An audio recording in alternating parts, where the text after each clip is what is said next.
Në historinë e shqiptarëve ka një emër që nuk shuhet kurrë, Gjergj Kastrioti Skënderbeu. Një burr që jo vetëm luftoi për tokën e tij, por që u bë simbol i qëndresës dhe krenarisë kombëtare. Skënderbeu lindi më 6 maj 1405 në Dibër, në një kohë kur Shqipëria ishte e përçarë midis principatave. Ai ishte biri i Gjon Kastriotit, një princ shqiptar që sundonte zonën e Matit. Por fati i djalit të tij ishte i veçantë.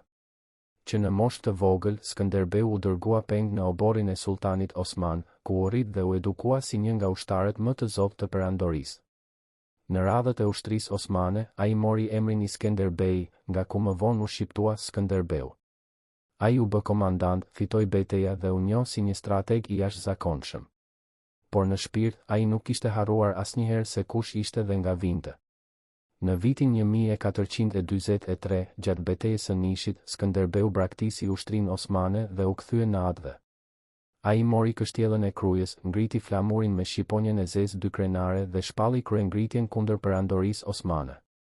Kështu filloi epopeja e lavdishme e Skënderbeut. Për 25 vjet me radhë, ai udhëhoqi shqiptarët në një luftë të pamëshirshme kundër një prej fuqive më të mëdha të botës së asaj kohe.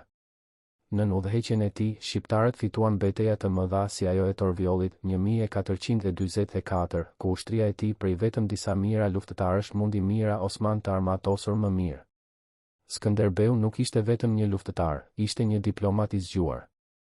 Ai lidhi aleanca me mbretërinë e Napolit, me Republikën e Venedikut dhe me Papën. Evropa e krishterë e pa si mbrojtësinë e saj në Ballkan. Për shumë studiues perëndimor, Skënderbeu ishte muri që ndali perandorinë osmane për të hyrë në Europë. Në historinë e shqiptarëve ka një emër që nuk shuhet kurrë, Gjergj Kastrioti Skënderbeu. Një burr që jo vetëm luftoi për tokën e tij, por që u bë simbol i qëndresës dhe krenarisë kombëtare. Skënderbeu lindi më 6 maj 1405 në Dibër, në një kohë kur Shqipëria ishte e përçarë midis principatave. Ai ishte biri i Gjon Kastriotit, një princ shqiptar që sundonte zonën e Matit.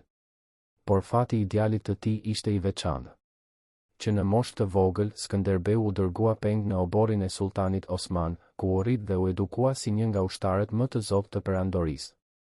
Në radhët e ushtrisë osmane, ai mori emrin i Skenderbej, nga ku më vonë u shqiptua Skënderbeu. Ai u bë komandant, fitoi betejë dhe u njoh si një strateg i jashtëzakonshëm. Por në shpirt, ai nuk kishte harruar asnjëherë se kush ishte dhe nga vinte. Në vitin 1443, gjatë betejës së Nishit, Skënderbeu braktisi ushtrinë osmane dhe u kthye në Adve. Ai mori kështjellën e Krujës, ngriti flamurin me shqiponjen e zezë dy krenare dhe shpalli kryengritjen kundër perandorisë osmane. Kështu filloi epopeja e lavdishme e Skënderbeut. Për 25 vjet me radhë, ai udhëhoqi shqiptarët në një luftë të pamëshirshme kundër një prej fuqive më të mëdha të botës së asaj kohe. Në udhëheqjen e tij, shqiptarët fituan betejë të mëdha si ajo e Torviollit 1444, ku ushtria e tij prej vetëm disa mijëra luftëtarësh mundi mijëra Osman të armatosur më mirë. Skënderbeu nuk ishte vetëm një luftëtar, ishte një diplomat i zgjuar. Ai lidhi aleanca me mbretërinë e Napolit, me Republikën e Venedikut dhe me Papën. Evropa e krishterë e pa si mbrojtësinë e saj në Ballkan. Për shumë studiues perëndimor, Skënderbeu ishte muri që ndali perandorinë osmane për të hyrë në Europë.